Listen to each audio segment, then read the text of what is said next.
We're live.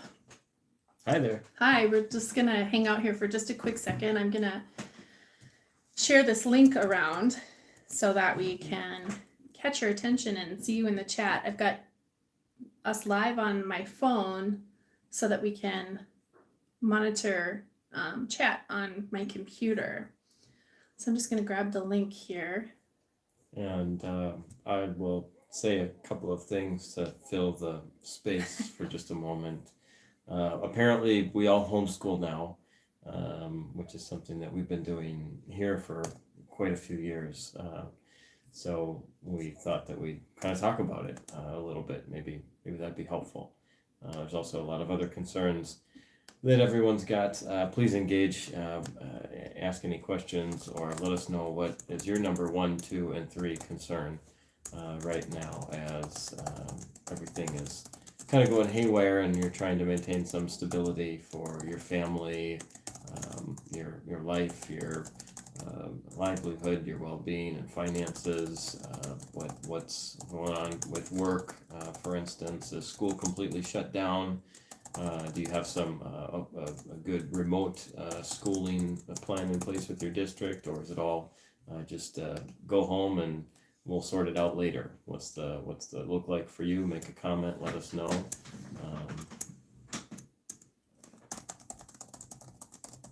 I just accidentally erased my whole.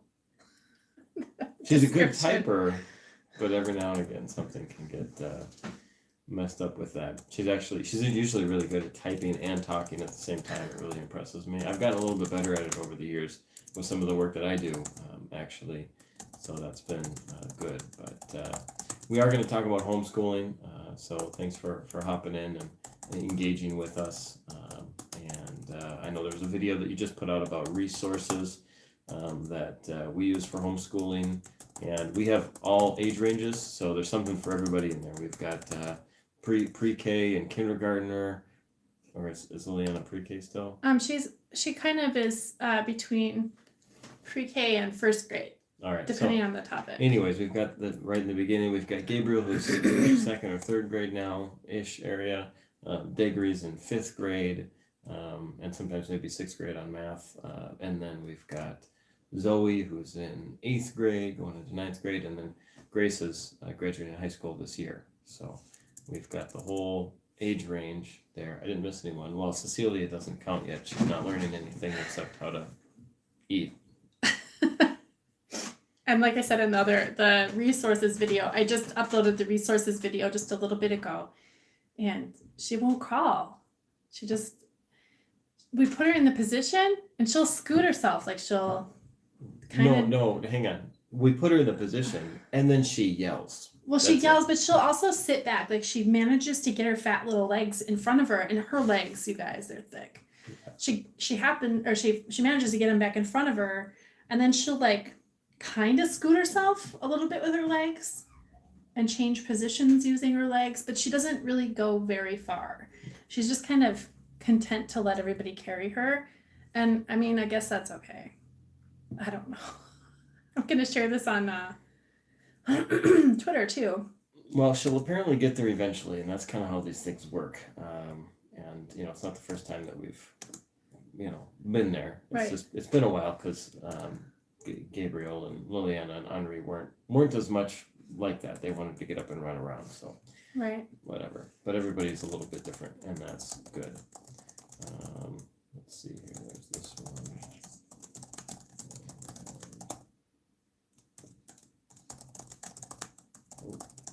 Do a quick share. Okay. Just share it on Twitter. Now I'm going to go back over here. Okay. So say hi. We see that there's a few people in here. So say hi. So homeschooling. Some of the stuff I wanted to really talk about with homeschool was more geared towards those of you who aren't used to this. So like Travis said, we've been doing this for quite a while. And, the younger kids, and you've heard this all in the previous videos, the older kids started out homeschooling until Grace was in the 3rd grade. And then life happened. And then we've been homeschooling officially here for 3 or 4 years. 3 years. 3 years? Yeah. For the younger kids, Deggery on down. And so, we've kind of gone all over the whole map here of public and homeschool. And we have a lot of suggestions and whatnot. And one of the things I wanted to touch on with those of you who aren't used to this, if this is the opportunity that you're taking to actually jump into homeschooling because it's something that you've been thinking about, and I've been getting a lot of those messages from people like, what curriculum are you recommending? Because my kid, this, that, or the other, that people all have all of their concerns about their children.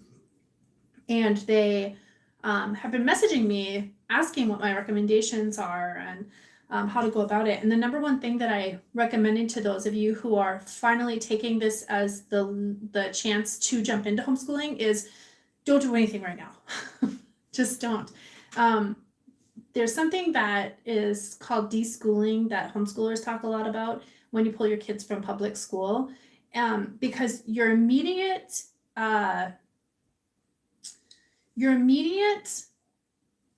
ideas are, okay, I want to replicate school at home, and that's going to be the most detrimental thing for your children. You really want to take that time to kind of, I don't want to say deprogram, but it is kind of that, de-school, and get them more acclimated to how the rhythm of your home life is, rather than trying to replicate this inorganic, institutionalized thing within the sanctuary of your home. Yeah, it's definitely tough. And I mean, obviously this is, week 2 for most people of being on, away mode and everybody at home, no school, that kind of thing. But still, 1 week is not enough time to make that adjustment. I mean, the 3 years that we've been doing homeschooling, it's a tough adjustment. And, our situation might be unique to a lot of people's. There's certainly a lot of people that have situations similarly where Tasha's able to stay home and she does a lot of work from home. She does writing and her blogging and everything like that while she does homeschooling. And I can work from home a lot of the time. Sometimes I do need to be away or need to go out for different meetings or things like that throughout the day, but I'm often home. And so that's been good for the last 3 years, but still, it just takes a long time to transition. There's always different things to use, different resources that can be used, different things to adapt to, whether it's different online, different books, different process, different approaches with each of the different kids as far as, right. Okay, well, maybe it's going to work better to go over this with Papa instead of with Mama, or maybe actually you should do that with Grace or Zoe instead of one of us, and they can take some time to do that, and that can be part of their practice and their diligence and what they're doing in the home. So it's kind of a team effort, but you've got to take time to ease into any of this process. So it's really tough. I would say that it was really rocky for a year, really getting more adjusted into a routine in the home and what's going on. There's all these kind of little, you're just so great at it, all these little routines and things. It's the kind of stuff that you see in I don't know, like a preschool classroom or kindergarten classroom, where it's just like, okay, we're gonna sit down and say this little thing all together real quick, and then now all of a sudden we're transitioning into, that means now we're gonna do this thing. It's just, there's a lot of this kind of programming that goes into it. I don't even know how much you realize that you do all that, but you have this program that you have set up, and the kids get used to it, and they feed on that. But you can't build that in a day, in a week, in even a month. I mean, it takes a lot of time. Right. It does take a lot of time, and it takes a lot of planning and effort. And you guys have seen a lot of my planning videos, and the level of detail in my planning. And sometimes it goes a little haywire. We've got, like I showed you guys in the video earlier today, sometimes we have an off week, and I put down very basic things, but our rhythm is still there. And so it's like, okay, if we're going to just do a basic math thing in the morning, it's going to still be in the morning, and they know to expect it in the morning. And Gabriel is such that he's like, no, I do math first. And he gets really angry if somebody else gets the computer before him to do their math. Mm-hmm. Even in the short time that we've been doing teaching textbooks, he's already adapted. So we know we do math in the morning because that's when our brains are freshest, and I'm going to do math first. And it doesn't take super long to get these routines built in, but they are important. And it's not necessarily that you have to have a schedule. And that's something that I've been seeing a lot on Facebook and just social media in general, is people writing out these schedules. I'm just like, yeah, sure, okay. That's not really going to work for you. I promise you. You're not going to do, you won't be able to do this. You're not, and that's part of the whole replicating school at home mindset. You can't do that to your kids because it's just going to stress them out, and it's going to really stress you out too. And you're going to yell, and you're going to say things that you don't mean, and you guys are going to get mad at each other, and you're just going to build resentments in a time that we shouldn't be doing that in our home environments, especially because we're all staying home right now. Yeah, and I think that really is the idea of the unschooling. I mean, trying to replicate school at home is completely unnecessary, because the reason, I mean, that wasn't the way that education was done centuries ago, but the reason that that's the way school is because of the way they have the limited resources, and they have to allocate them just right, and they have to, the kids have to go to this specialist at this time and this classroom resource and all that kind of stuff. Well, we don't have to work in that same mode, and it's not actually the natural rhythm of how kids are used to thinking. But it's certainly not the way that kids act and behave at home in pretty much any normal situation. So, and this is an abnormal situation, so you don't want to try to pigeonhole yourself into doing what they do at school, because what they do at school, everybody has their criticisms of it, and it may work in many ways, but it also doesn't work in many other ways. So just you got to figure out what actually does work, and just having a list of the things that need to be covered, that makes sense. But thinking that it's going to be regimented in certain blocks and time periods and everything like that is not going to work out right. Yeah, especially if you're not used to it. Like if you're really going into this not used to it and not prepared for it, it's really unrealistic for you to expect that that's what the order of your day is going to be.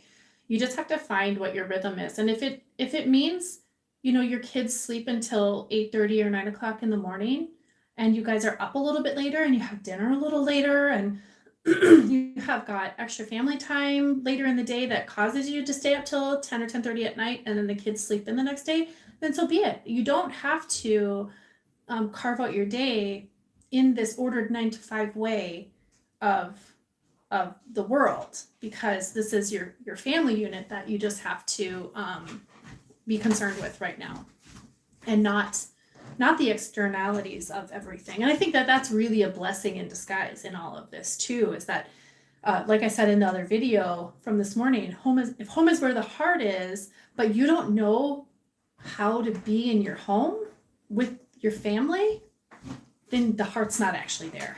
So maybe take this time that's given to cultivate that for your family, rather than stress about school. Because if you're reading every day, that's education. Mm-hmm.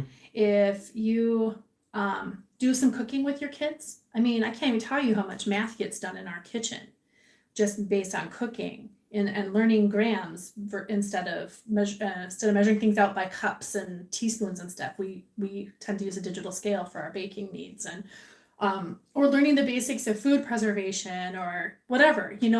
That's all education, and it's really underutilized by most families are these little learning moments. Even these tools that kids don't have these days, like how to do their laundry. I mean, teaching kids about just these home economics is really important. And this is a really good time for families to rediscover what it actually means to be a family together. Yeah, and so I think one of the ways that we really hone in on that with our family is we've got a lot of board games, and we make use of those. Those are really important to kind of reorient that togetherness, that family grouping, and what do we do together? How do we behave as a family? And so taking some time to do that, like during the lunch break from my virtual meetings or whatever, and we all sit down and we play a game. Even if it's a short game, even if we instead of playing to 10, we play to 5 or whatever it is. Like we'll get it in.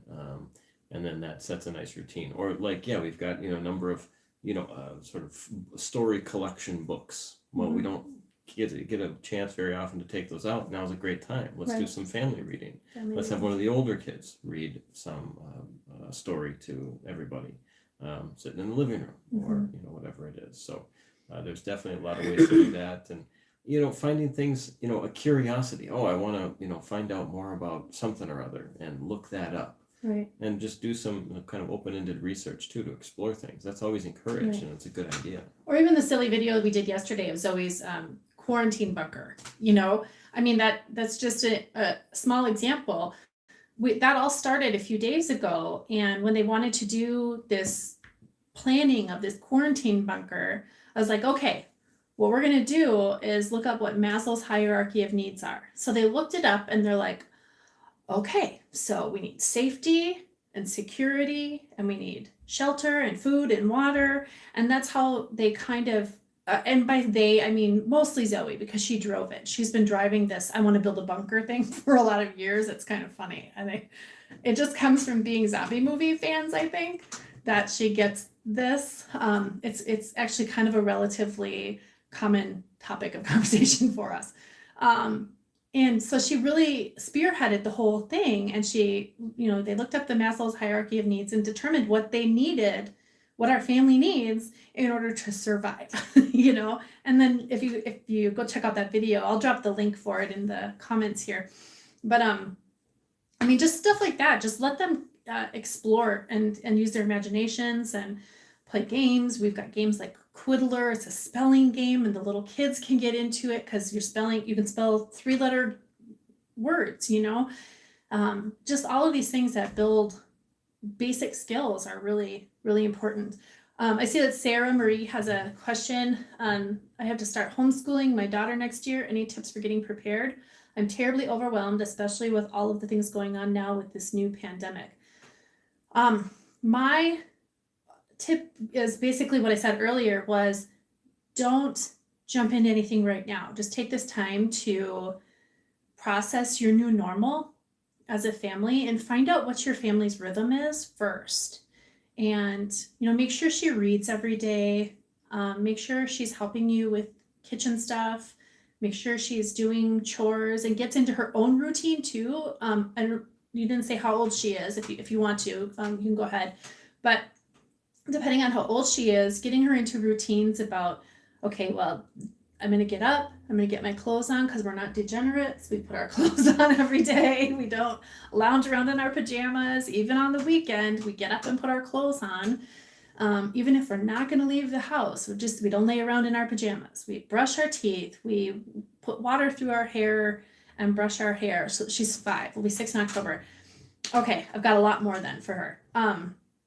Get her into these really basic personal care routines as soon as she gets up in the morning. All of the kids know when they get up what they're supposed to do. They don't always do it, and I have to tell them several times, go get dressed. You don't get your vitamins till you get dressed. But they know they get their vitamins right away in the morning. Henri has to have his medicine at certain times of the day, so he has his first dose of meds right around 8:30, 9 o'clock in the morning. And that's when they all get their vitamins too, and I line everybody's vitamins up. Well, if they're all waiting there for me to give them their vitamins, but they don't have their clothes on, they don't get their vitamins. So, just little routines like that to get her into the habits of figuring out what your family rhythm is. And now she's only 5 or 6, and I don't really typically formally school anybody until they're about 6 or 7, because they're not really ready for it. Now, if she's pushing to want to read, that's great. Like, read to her, read with her, point, use your finger, trace. We do this with English. We do this with Latin. We follow along with the letters and the words so that they know this is how the order of reading goes. We move from this side of the page to this side of the page. And you can demonstrate those kinds of things with her too in other ways, like when you're working in the kitchen, moving from the left to the right with your work and setting things out in that order for her to do during the day when you're setting up her routines and stuff. So, I mean, that's all pre-reading stuff. And then just talking with her about letter sounds and whatnot. So I would just like set her up to be able to learn how to learn, because that's what those early years are, is learning how to learn, not what to learn. The what to learn comes a little bit later, like second, third grade, you know.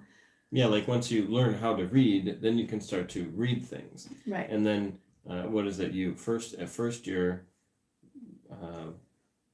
you're reading to learn to read, and then after you've really learned to read, then you're reading so that you can learn. Right. Right. It's kind of that Yeah. phrase. Yeah, you have to have the milk before you have the meat, you know. And 5 or 6 years old, like Liliana is turning 6 in April, and she really wants to learn how to read, but she's not actually there yet. She's like on that tippy edge of, yeah, I really, really want to know, so I'm going to put the effort in. But she's still on that younger side where she's like, oh, okay, this is boring. I'm going to go play with dolls now. Right. You know, and you can't just cement them into this, because this idea of teaching kids to read at, 4 and 5 years old is a product of public education. It's not a product of how children actually learn. And if you study a lot of like Montessori and Waldorf and even Charlotte Mason, it's all very driven by how children learn things and the natural rhythms of childhood.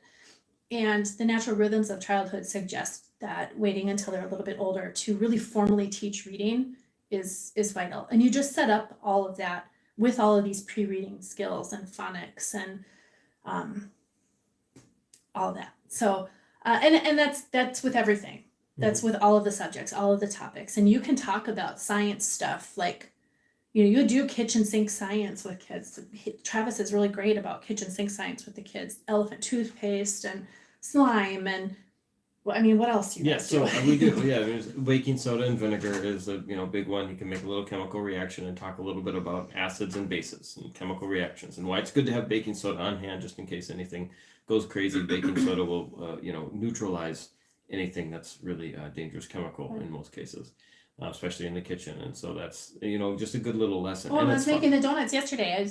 I had to sour milk, and that's another instance where you can just teach your kids, okay, what I had to put vinegar into the milk and teach them why that happens, because who was sitting there? One of the children was sitting there, one of the littler kids, and they're like, oh, that's gross, that the milk got all curdly. And so, we explained why that happened.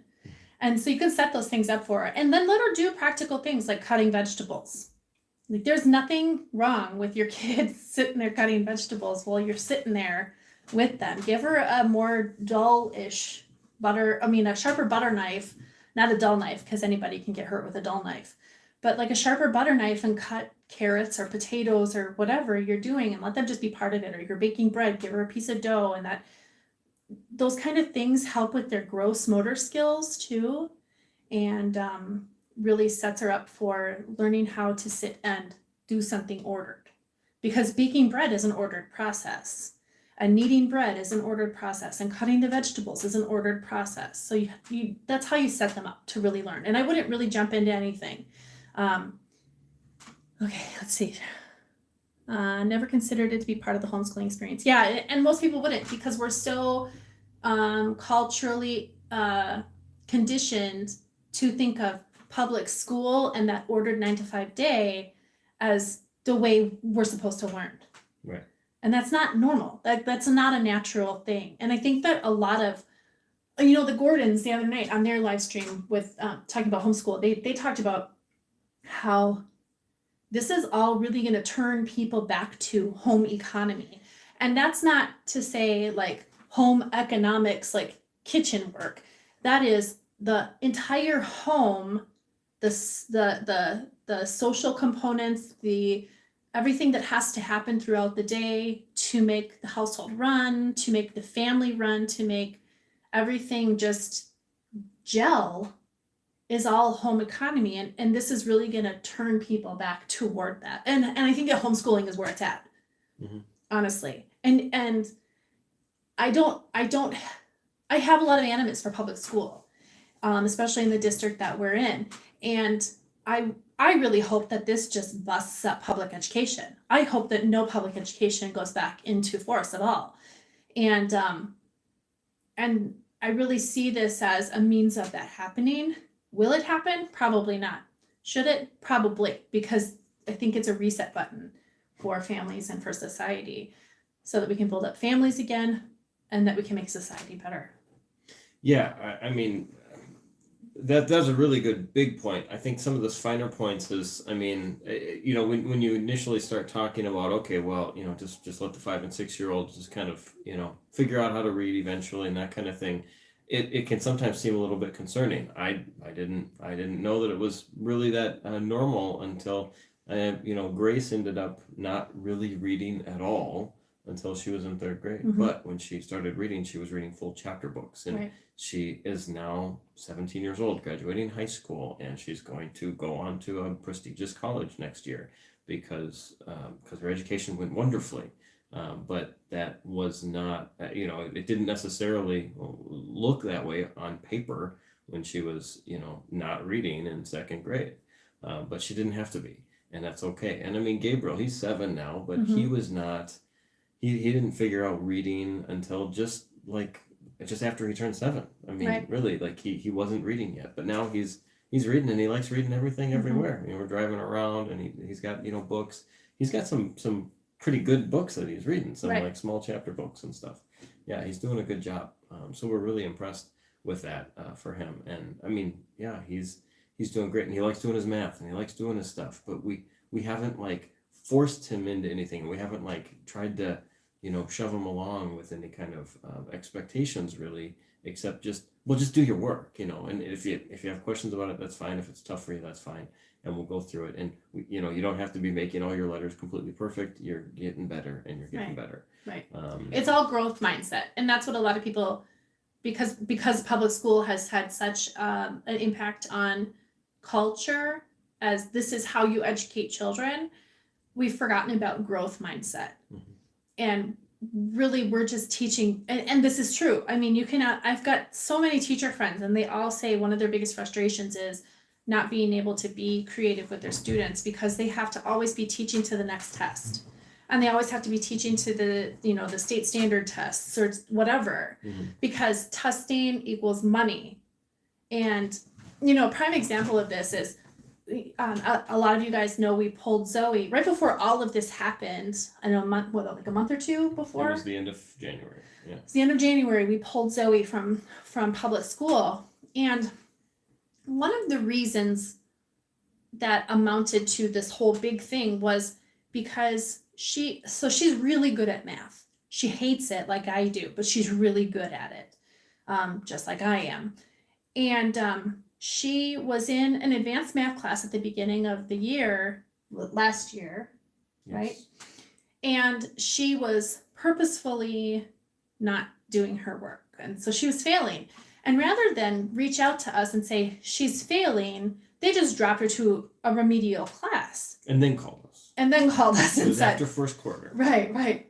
Hey, we've just got, did her grades, and we're switching her. Right. And so this year she's in still a remedial math class for her grade level and bored out of her skull. So she's not actually doing the work here either. And so, they're not contacting us. We get to the end of the quarter and we didn't get any phone calls or anything saying, hey, Zoe hasn't done any of her work. And she did none of it. She did 0 of her math. And we were like, what the heck? Why did they call us? Well, they don't call you because it's about money. It doesn't really matter if she passes the class or not, because she's still going to be dollars in the seat. And that's not okay. Here at home, she's doing math that she should be in. She's reading geometry via teaching textbooks, and she is killing it. And I'm so proud of her because she's really taking it seriously now that she's home. She's doing something she can do, and she doesn't have all of these other distractions that were happening in the school environment that shouldn't be happening in a school environment in the first place, that are bogging her down psychologically and emotionally and resulting in academic bog down. Right. Yeah, it's just a lot more focused. So it's really nice in that, you were talking about that growth mindset and just being able to focus on improving, and be creative with the way that you're approaching.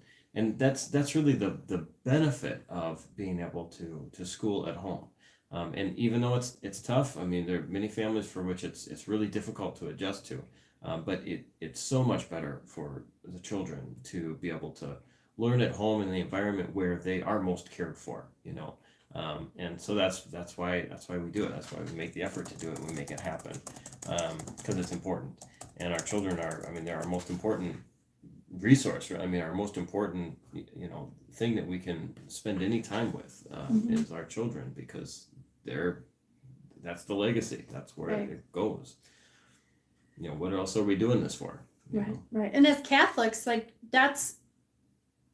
they are our primary responsibility too. Their education, both spiritually as well as academically, is our responsibility.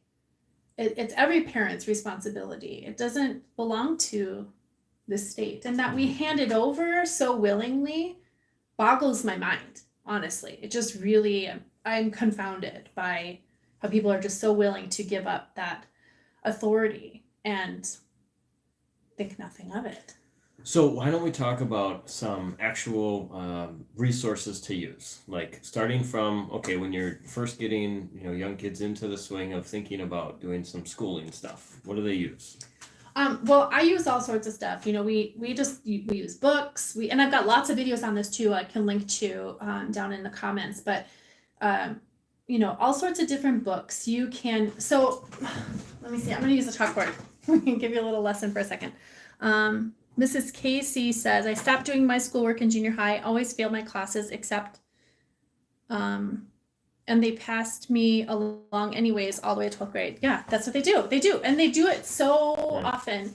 And they like to say that there are education disparities, like for children of color or, ELL learners or SPED kids or whatever. But they don't, there's so much that is an example that they don't actually care. That's the dollar bills that they care about. And the fact that school districts are constantly asking for more and more money and referendum every single election cycle. It's like, okay, what are you doing with our money? The administration is bloated. It's not about children. It's about bloated administrations. Prove it to me that you really care about kids' education, but actually educating them, and not worrying about being called a racist because you discipline children for being disruptive in classes or whatever, like there's so many problems that they're just trying to throw money at rather than actually educating kids. It's a real problem. But yeah, and then, parents being penalized, Mrs. Casey just said, parents get penalized for kids wanting to drop out. And it's like, can you blame the kids? They're bored. What are you doing? So I like to use with little kids, I like to use a lot of physical tools, but I also like to do things that show, I know the kids use I gotta use a different eraser. It's a chalkboard, chalk pencils, and you have to use an actual eraser to get it off. It's annoying. You don't have to have a chalkboard to homeschool. You don't have to have a chalkboard, but we do. That's great. So I like to use Waldorf methods when it comes to, and I gotta plug my phone in. I like to use Waldorf methods when it comes to, do you want to go get a strip? Teaching kids how to read. And Waldorf methods are really great because they focus on seeing patterns in nature. So we'll talk about, like, the letter M, for instance, is often in Waldorf expressed as a mountain. So we'll draw pictures. We'll draw a picture of an M, and we will, sorry, we're going to plug my phone in because I'm running out of power here. We'll tell a story. We do it all through storytelling. We'll tell a story about the mountains and having to go up the mountain and then down into the valley and then up the mountain and then down the other side, right? And then we'll draw the pictures around it. We'll draw the trees around it. These are my trees, guys. We'll draw the trees around it. And then we'll draw the sun coming up through the valley. And we're teaching two letters here at the same time, right? We're teaching the M and we're teaching the V. And we're not necessarily having them draw the M, we're having them draw the mountain. And they don't recognize it as that. We're not even talking about the letter M. We're not talking about the letter M at all. We're just talking about the mountain. And then we do this physically too. So I have got ropes that I use when we do this. We'll move stuff out, and I'll put ropes out on the floor in the shape of a letter. And we'll walk the shape of the letter and talk about going up the mountain, and we're activating our imagination, and down into the valley and get a cool drink of water because here's the lake in the valley, and then you're also getting all of these forms in to their muscle memory, so they're going to start learning to write a lot sooner too. And that's why we use form drawing. And you've seen that in previous videos too, how I use form drawing to, because there are certain shapes that are in every single letter that we have. There's like 4 basic shapes or whatever. And so you have your little kids doing things like drawing straight lines, right? Or we've got an easel style chalkboard, and I'll draw lines for them and then give them a paintbrush with water and make them go over the lines and erase the lines with the water. And that gives them, again, that's more fine motor skills and learning these shapes and learning to be evened and tempered and take their time and do all these things. So it's just basic stuff like that really grills this stuff into them early for pre-reading. And then when it comes to like reading books, books to the children, obviously as early as you can start reading books at bedtime or whatever is really important. Children's books have lots of pictures and very few words for the youngest children. Right. And that's really important. It's by intention. There's not too many, letters to kind of think about, and there's more pictures to think about. Right. And that keeps them engaged, and it keeps them learning and thinking about using their imagination, understanding stories. Right. And so you want to look for things that are beautiful, because aesthetically, and we talk about this in Catholicism, is the good, the true, the beautiful. Right. Well, when you're teaching children to read and to do math or to just enjoy art or whatever, you want to give them something that's beautiful to look at. Otherwise, it's not going to be engaging. Right. And whether or not it's like they would be able to phrase it as beautiful, it doesn't matter. It's like, think of Jan Brett. Everybody knows who Jan Brett is. She draws beautiful, aesthetically pleasing artwork for children, or Tasha Tudor, or anybody. There's so many. I'll do a video in the future about all these beautiful books that we use, picture books and whatnot, that the children get to read from and be read to out of. Right. Because it's just a matter of engaging them fully in all of their senses to drive home all of these patterns of letters and numbers and shapes. Yeah. And then like with reading, they always end up knowing the story, and they know what's on the page, and they can read the book even though they're not actually reading the book, but they read the book, and we tell them they're reading, you're reading the book. That's because they are, and that's all that's pre-reading skills, is mimicking the story and telling back the story to you after they have committed the story to memory. Yep. And it's important. And then, you give them another one after that, and, just kind of let them keep, but they come back to it too, and then they kind of maybe remember it a little bit more. Maybe some of the words are off, even though they have the words just right. I've played games. I've never been pressured, but I've played games with, letting Gabriel know when he was, 3, 4, 5, whatever. Well, this is what the word actually is, but you did a great job reading it. Maybe, and then just see if he remembers it. And he does. It's surprising. So it's kind of fun. But you just read the same book over and over again for a week, a month, months and months, the same book. They want to read the same book. Okay, great. Read the same book. No problem. Right. Can we add this book? Sure, we can add this book. But if we start adding too many books, we're going to have to start taking some out. So we just kind of slowly morph over time. But it's great. And then, they slowly start to add more words and get less pictures, over time. And that's, how it progresses into the non-picture books, chapter books and everything. And Gabriel's still where he has pictures and words, but they're, like Travis just said, they're becoming fewer and fewer as he's gaining more confidence in reading. I'm also a really big believer in phonics. and not just rote memorization of what words look like, but actually knowing what letters are supposed to do in language. Yeah. And so always teaching what the sounds are. So apple, but what are other sounds that A makes? What are other sounds that E makes? And when it's vowel, consonant, vowel, what does this vowel do to this vowel?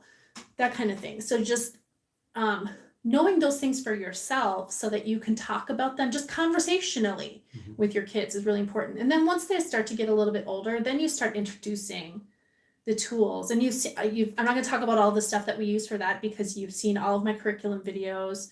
If you haven't, I'll drop more in links. And then I just did the one earlier today too. But having a solid reading curriculum, I really recommend Rod and Staff, because the workbooks, now I just shifted away from doing this the way I do it with Gabriel. So we used to do it, we do the pre-reading stuff in the workbook. So before you read, it said, and then it had all of these things like, here are some new words and here's how you use these words. Can you use these words in these sentences and fill in the blanks? And then he'd do that on Mondays. And then on Wednesdays, he would read the story. And then on Fridays, he'd do the after you read so that we understood that he comprehended it. Now we don't do the pre-reading stuff. We just read and then he does the comprehension. And you can slowly build to doing stuff like that. And now I'm really a book learning kind of person. So that's kind of what I give to the children. And then if they want to do crafts and projects and stuff, I let them do that.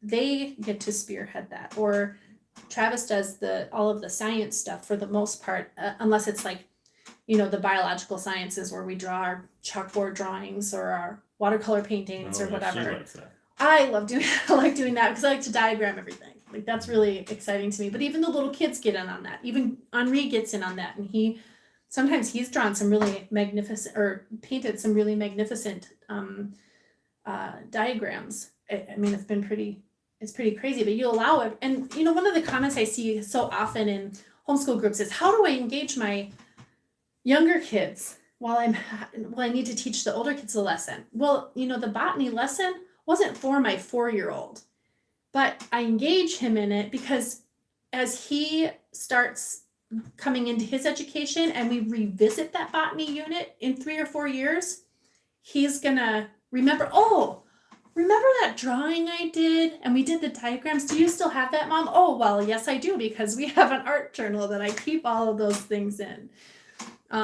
Mrs. Casey, your messages got retracted. I don't know if you retracted them or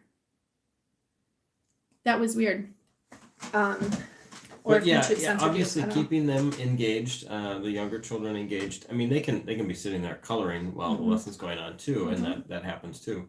But they can do the same thing. They're not going to do it very well. Look what I drew. I drew the picture of the stomach or whatever it is, and it's like a scribble, But he did it, and so he got to learn along with us. Right. Which is just fine. And yeah, I mean, when it comes to like the science stuff, I mean, we have a bit of an advantage because I do some after school science education. So I sometimes have these kits that we take out to classrooms. Well, we're not doing that now because there are no classrooms to bring anything to. So that's not happening. I don't have any kids coming home right now. That's a whole, we'll see what happens. Maybe they'll get back to business in the summer or something. But there's so much kitchen sink science that anybody can do. Yeah.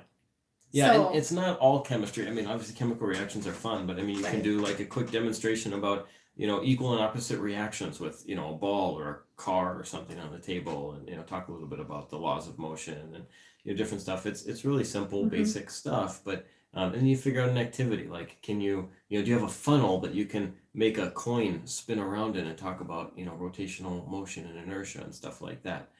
Because that's, or go to the zoo where they have one of those, coin things. You can't go to the zoo right now. I mean, but they've got those coin things, and that's, thing, or a bike wheel. Okay, you do have a bike still. You can go out to your backyard. You can look at the bike wheel and make it spin around and talk about how that works. And why don't you fall over when you're on your bike? Well, because there's that motion that keeps it up, and that's that force.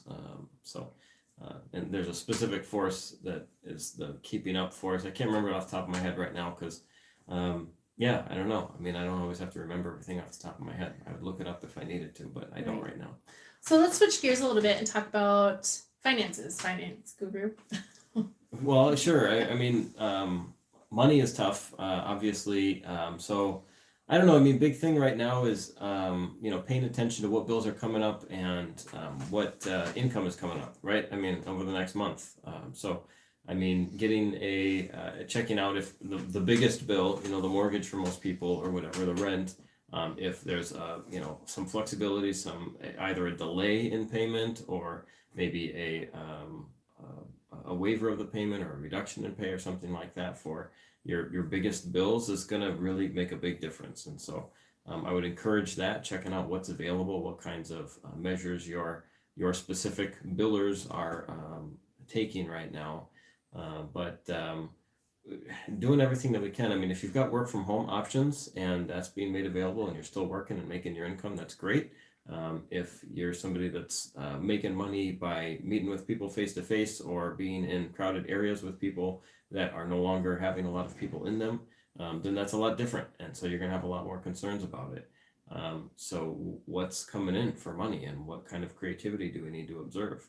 Do we need to look at all sorts of other things? I mean, I don't know what kind of questions you necessarily have about finances and what to figure out. I don't know. I mean, I just thought maybe you would have some insight for people. What should they be freaking out about their 401k right now, or should they be? Right. Well, I mean, if you've got a 401k, yeah, I mean, try not to, if you can avoid it, sell anything at a loss, because that's contrary to the goal of buying low and selling high, obviously. I mean, over the long term, you could listen to all sorts of economic forecasts and everything, but I mean, basically, history tells us that markets will react to really big news, usually more so than what their eventual impact really is. And we see that, all throughout the history. I mean, look back a decade, 12 years ago now. In 2008, we had a huge stock market crash and everything was down a lot. And it devastated many people primarily because they did not keep their money in the markets. And so, I mean, I'm not going to, sit here and give a blanket recommendation to everybody to go out and buy more stocks or anything if you have cash on the sidelines, or to just wait it out. Everybody's situation is different. But no, you shouldn't panic. That would be the number one rule.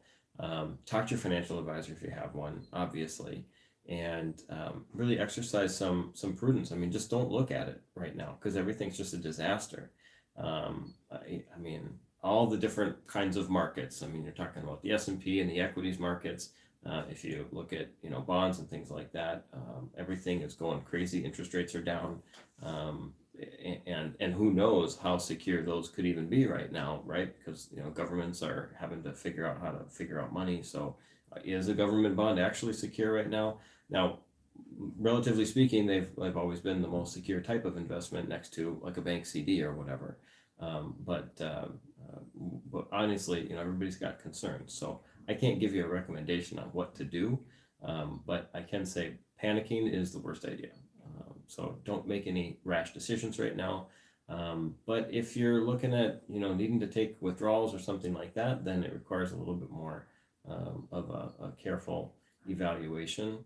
If things are tight enough and you have to think about dipping into it for any reason, just understand the consequences and the risk of pulling out of the market now when it's down and not being able to see your money recover that 20-30% that it's down, and maybe even more. And then on the contrary, if you're sitting on cash because you're really worried about your short-term cash flow or what might happen over the next year, and as far as income and everything like that, and you want to keep it out of the market rather than putting it in and trying to see if you get more money because you could lose it, then just understand the risk. And that's the most important thing. Like, really think through those things. What could happen? And am I okay with what could happen? Mm-hmm. And evaluate it. Think critically, and don't believe the hype necessarily.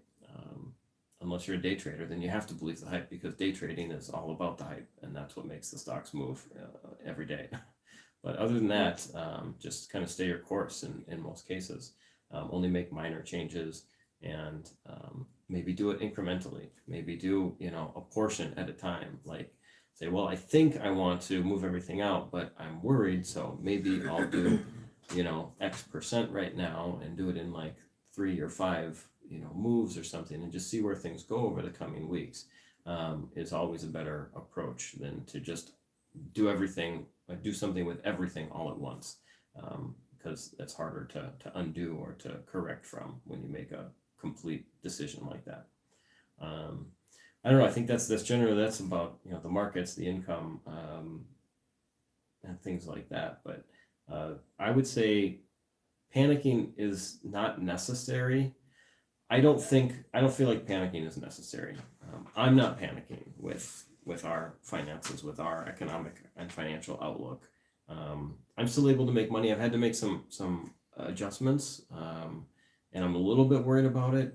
But I think that doing things telephonically is going to be good enough, generally speaking, moving forward. I've got some other things that I'm able to kind of do and shift around, so I don't have to be able to meet with people face to face and still be able to maintain mostly.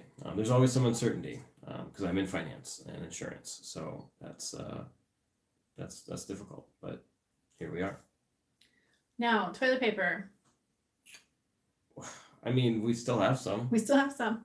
Like we didn't go panic buy toilet paper. We had some, and we just you bought double when you bought it, and so we've got it.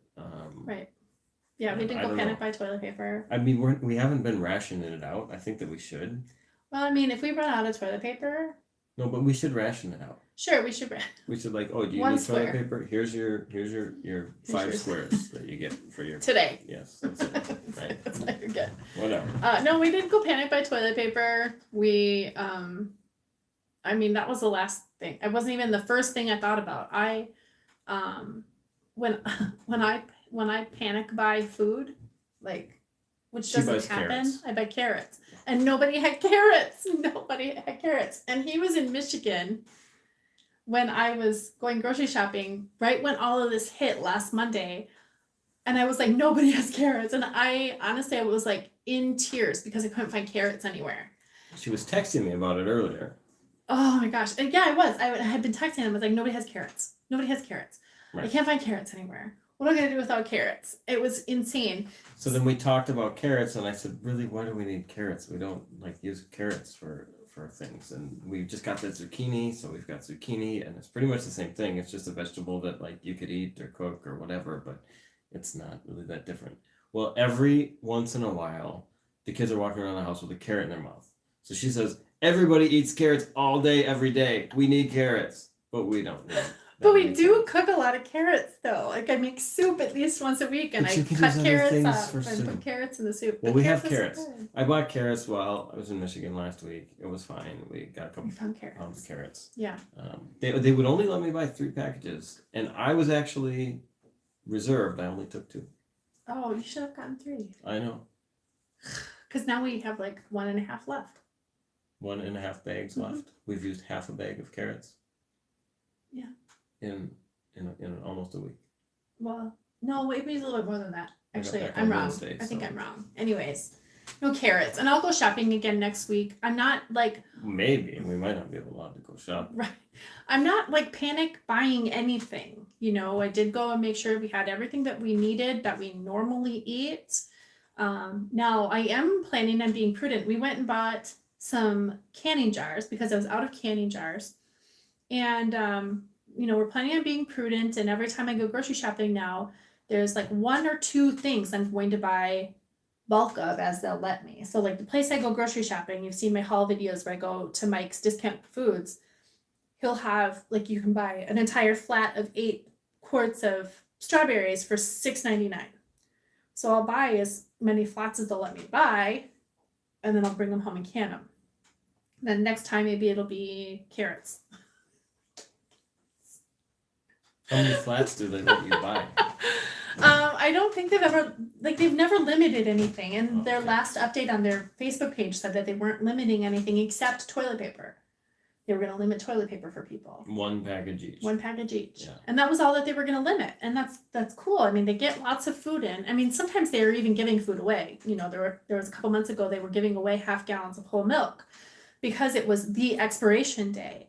Well, the 2 No, I got 4 half gallons, and 2 of them sat in my fridge for a month, and they were still good at the end of that month. And so we drank them. We just got 2 free gallons of Kirkland milk from somebody locally, whole milk, and I make cottage cheese. And then we've got the whey, and I used the whey in some sourdough, and I used the whey in some, what else did I make? English muffins. Right. And I Yes, those used were the good. whey in Still- fermenting some oatmeal, and we still have whey left over from it. And English muffins, Um, if I'm not Mrs. mistaken. Casey still can't find flour. Yeah, Mike's had flour. They had 2 massive pallets of flour. So I bought as much flour as I really thought I would need for right now.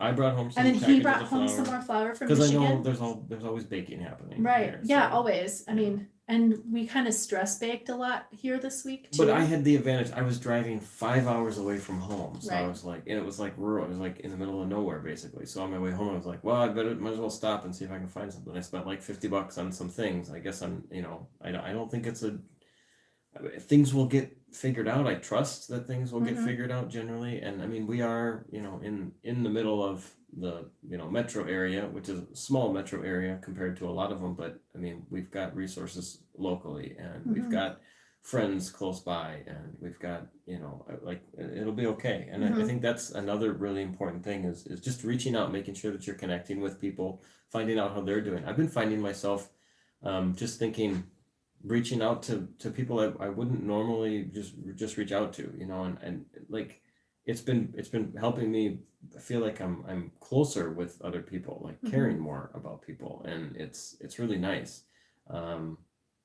I don't say that, like, it's not that I don't care about people, but it's like usually you're like, everybody's probably doing just fine and I'm really busy, so I'm just gonna keep doing what I'm Right. doing. But now it's like, okay, well, they're probably still just fine, but I mean, there is a chance that maybe someone's really worried, and so just that reach out means the world to them, and I think it helps keep me feeling more even too, like just reaching out to make sure you're okay, because I'm okay. Like if we weren't okay, then I wouldn't be able to ask if somebody else Right. were okay. You know what I mean? Right. So that just kind of helps. Okay, we're okay because we're still able to ask if other people are okay. And Right. so just do that for your own sanity. Reach out to a friend and find out how they're doing, because that will help And a couple of responses I've gotten are like, yeah, this person is a little bit more worried than I am, And so it was helpful to reach out and to talk a little bit, Mhm. that kind of thing. And whatever the response might be, it's some people are really, really scared or frustrated or mad about all sorts of stuff, Right. and we see that in a lot of different ways in the media and everything like that. Right. So just really try, definitely keep things, orderly at home, but try to reach out a little bit, because that is it's chicken soup for the soul, as they say. I mean, when you give some of your time, some of your care to somebody else. Right. it If means you've got a lot. second if you're making, we make bone broth here every week.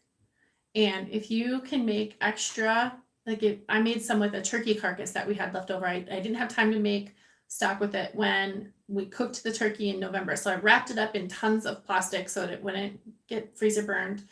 And we just pulled it out, and I made I used my big canner, the big, huge water bath canner type pot, and filled that thing with soup. And then we brought it to just 2 families, right?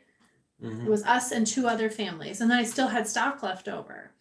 And every time you do something, like make an extra batch of something to bring to a new mother, or bring to a family might be struggling a little bit, just to make sure that they're fed, or even your priests, if they're accepting it. Our priests were like, no, we're good, it's fine. So yeah, just like do what you can, like take care of your family first, and then do what you can to help other people around you, because that's what you're supposed to do. Mhm. That's what we're called to do. We shouldn't be forced to do it. You should just be automatically doing that. Right. And when making those reach outs, most of the time, most people say, yeah, I'm doing just fine. Do you need anything? Let us know. And so it opens up that line of communication too. And then you know what your network is. You know who your village is at that point. Sarah Marie said she's in Australia, and the shops are bare most of the time. It's a little stressful.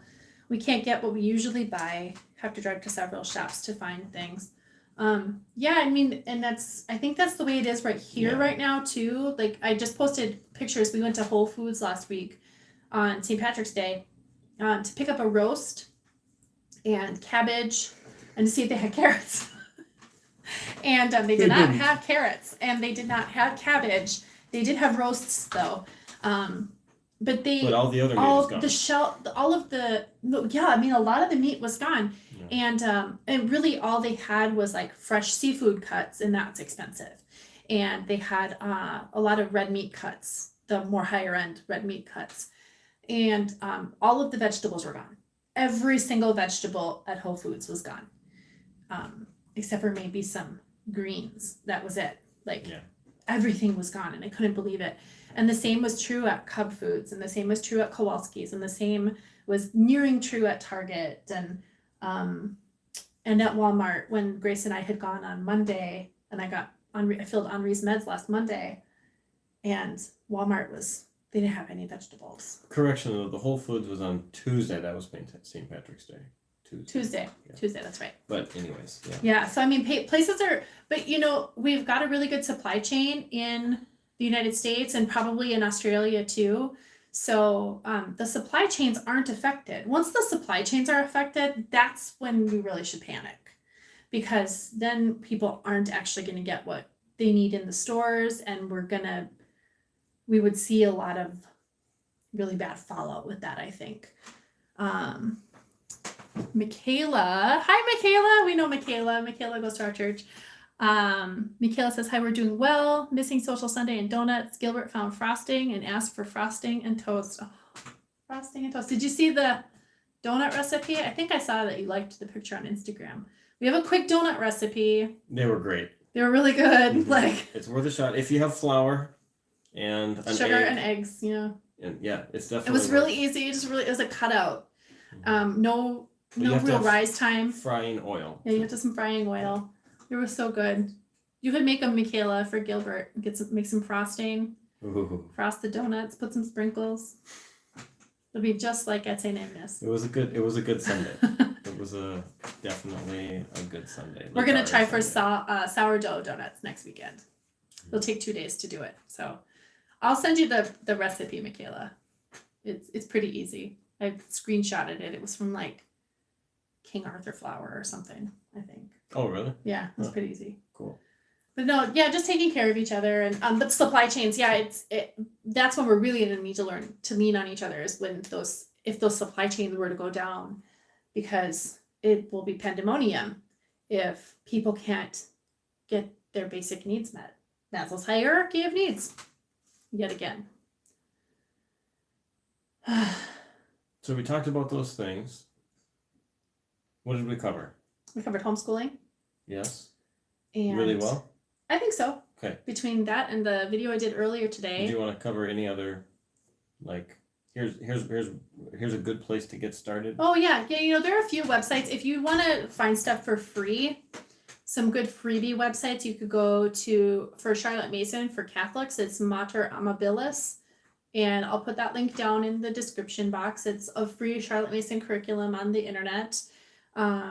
You can go to Teachers Pay Teachers. Teachers Pay Teachers has a lot of free resources, and they also have some paid resources as well if you've got the money to drop. And it's a lot of resources created by teachers. So if you are concerned about your teacher friends right now and want to make sure that they've got some income, you can go utilize Teachers Pay Teachers and drop a teacher some money at this time. So it's basically like curriculum that they develop that works for them, and they also want to share the resource, and if they can make a little bit of money on it, that's great. So some of our catechesis, my catechesis binder, I've got for the Baltimore Catechism.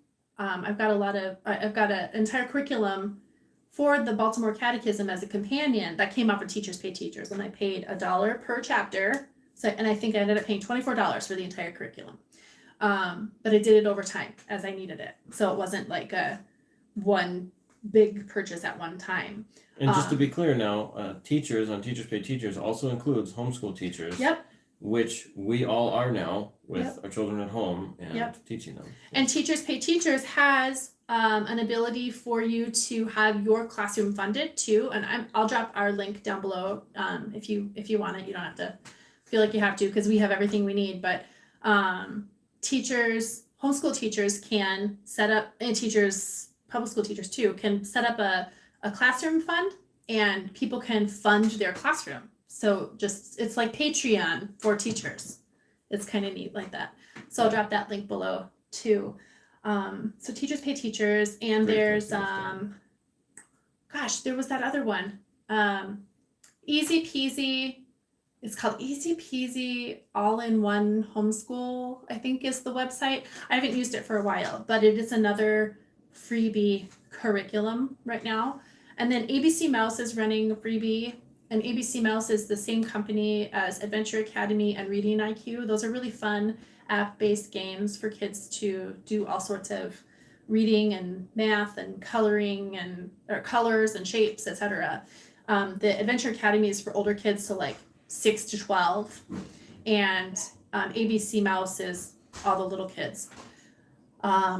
What else is doing freebies right now? I think Schoolhouse Teachers is doing a freebie right now. I might be wrong on that though. And there's a few websites that have actually compiled a lot of resources. So I'll try to throw a few of those links into the comments too after we're done with the video here. And then I talked about this book in the video earlier today, but this Homeschool Your Child for Free. I got this book accidentally from somebody. I didn't buy this book at all. Somebody just gave it to me. But it has a lot of really great resources for basically anything that you could want in it. So if you go to your library, you might be able to find it. You might be able to find it on Amazon. It will take you a while to get it since they're only shipping vital things right now first, priority. But a book like this is probably really helpful. Or some people, I've met people who have only used A Well-Trained Mind as their only curriculum because you can. It's laid out in such a way that you can utilize it fully for your entire homeschool curriculum. And then you just fill in like with the library, or you find your math online or whatever. It's really simplistic like that, but it's a thorough education because it's classical education. So those are just some of the resources I think that are most helpful. And then of course, YouTube. YouTube is, my friend Garrett said earlier today, think of all the money that everybody's going to save now that YouTube is school. And he's not wrong. I mean, there's so much to learn on YouTube. You can learn anything. Grace used to utilize YouTube for some of the math that she had to do. So that she wasn't figuring out, or that her teacher wasn't fully teaching or whatever. Well, YouTube was recommended for my certified financial planner curriculum class on investments and stuff too. I mean, there's all sorts of resources out there that people have put out there. So that's great. And there are some, official online video learning platforms and things like that as well. But and think of this as a whole family thing too. If you want to learn how to make sourdough bread, YouTube. Like I've got a sourdough bread. It's not as great as sourdough bread video. It's not as great as Joshua Wiseman's sourdough bread videos. Or, if you want to learn how to do backyard chickens, or if you want to learn how to fix your oven, or if you want to learn how to whatever, like you can find all of that on YouTube, and you don't need to worry about how you're going to spend the money to fix the fill in the blank. You can do it, and you've got the time to now too. So I don't want to hear anybody say, I don't have time for this, because you do. All of us have literally been granted the gift of time. That so many of us are always saying to people, we're so busy. Oh my gosh, how are you? Oh, I'm good. I'm so busy. Well, yeah, I mean, if we're not commuting to work, even though we used to, I mean, that's, for most people on average, it's about an hour a day. Right. Or more. And then, the lunchtime where, it's a lot of idle time and that kind of stuff. I mean, you just got, easily an hour and a half a day, which, add that up, it's 10 hours a week. So that's great. That's a great boost in productivity, stuff that you can do to enrich your family, hopefully. And that's really, what hopefully we can take out of this, at least, as long as everything else, continues to go in a good way on the recovery and that kind of thing. But yeah, we don't know. I mean, it could be weeks, could be months. Not sure what's going to happen. Financially speaking, just, pay what has to be paid. maybe try to push some things off a little bit, see if you can get some late fees waived. I think that's a really prudent idea. Just say, hey, I'm not sure if I can make the payment this month. Would you be willing to waive a late fee because of all this? And I think that most builders out there are able to do that kind of thing right now. So definitely make use of that, and in prudence. Well, right now it's not a good time to be spending all the money that we have, just in case. Right. But they're going to do everything they can to make sure that we're going to be okay. Michaela says, Douglas Kruger has some awesome YouTube videos on finance and money. He also said that the market will be impacted by how people and businesses learn to do more from home. So she thought that was interesting. Yeah. Good Yeah, point. absolutely. Yeah, And- it's going to make a big difference for a lot of the way that people do things. That's for sure. Yeah. And it also, part of these reactions, having a lot of people delaying paying bills and stuff that has an impact, because those monthly numbers get reported by all sorts of businesses. So that does impact the economical numbers, the way the stock market's going to react, the level of panic and everything like that too.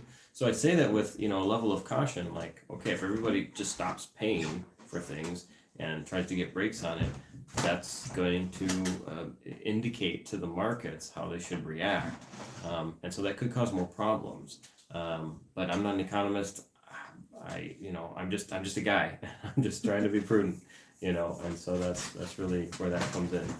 I'd like to be on the level of economist, financial analysis and stuff like that, but I haven't gotten there yet. Grace is writing us a note right now. She was trying to be quiet, sneaking past. Is it part of the topic, Grace? Are you trying to get in on the video? No. Oh, all right. That's fine. But yeah, pretty good roundabout there. So we covered schooling, we covered finance, we covered being a good neighbor and friend to your community and your network. Mm-hmm. And Yeah, I think that about sums it up. And take the time too to get deeper into your spiritual life too. Oh, yes. That's been something I've taken great advantage of with that extra time. Really, that's where I've been putting it. Extra time and focus on my own spiritual It life. is about the video. She wants to make this recipe that she makes that's like spinach and tomatoes and pasta, and it's super yummy. No, not that. I found a recipe. Can I just talk? Yeah. I just found a recipe. It's You spinach. can put your face in here. It's no. I'm just You don't look but- that way. Okay, but spinach pasta. Like the spinach is in the dough, and then I would make a yummy tomato. Talk like- about it. Come here, talk about it. It's green. It's green pasta Green pasta. because it has spinach in it. What are you going to do, Grace? Spinach pasta. Oh, You're gonna make Spinach spinach pasta. pasta? yeah, like there's spinach. In So you're gonna make the whole pasta yourself then too? I'm not Yes. making the pasta. Okay. See, our kids make pasta now.